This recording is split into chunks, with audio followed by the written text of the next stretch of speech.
जम्मू काश्मीराच्या इश्यूचेर मोदी सरकारचे मोठे जैत. कलम 370 रद्द करपाचो निर्णय सारखोच आता जम्मू काश्मीराक राज्याचो दर्जो दिवचो.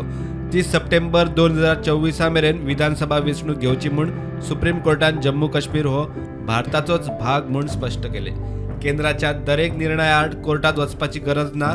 कलम 370 न्यायमूर्ती धनंजय चंद्रचूडा सहित 5 वांगड्यांच्या खंडपीठाचो महत्वाचो निवाडो. Article 370 was introduced to serve two purposes. First, the transitional purpose to provide for an interim arrangement until the Constituent Assembly of the state was formed and could take a decision on the legislative competence of the Union on matters other than the ones stipulated in the instrument of accession and ratify the Constitution. And second, a temporary purpose, an interim arrangement in view of the special circumstances because of the war conditions in the state. We have held that a textual reading of Article 370 also indicates that it is a temporary provision. For this purpose, we have referred to the placement of the provision in Part 21 of the Constitution, which deals with temporary and transitional provisions, the marginal note to the provision, which states temporary provisions in respect to the state of Jammu and Kashmir, and a reading of Articles 370 and 1, by which the state became an integral part of India upon the adoption of the Constitution. Articles 371D and 370(3) were introduced with the purpose of enhancing constitutional integration and not for the disintegration.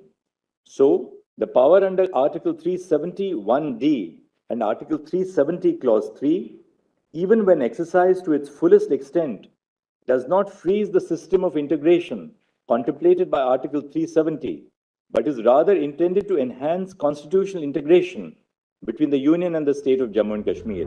प्रधानमंत्री नरेंद्र मोदीन कोर्टाच्या निर्णयाचेर खोशी उक्तायली. आदलो ASG Atmaram नारटकरनीन या निकालाचेर प्रतिक्रिया दिली. I think this judgment is a historical judgment. It should set at rest all the controversies and all individual ideological opinions which were being canvassed by different sections. Undoubtedly, everyone has a right to have or hold his own ideology.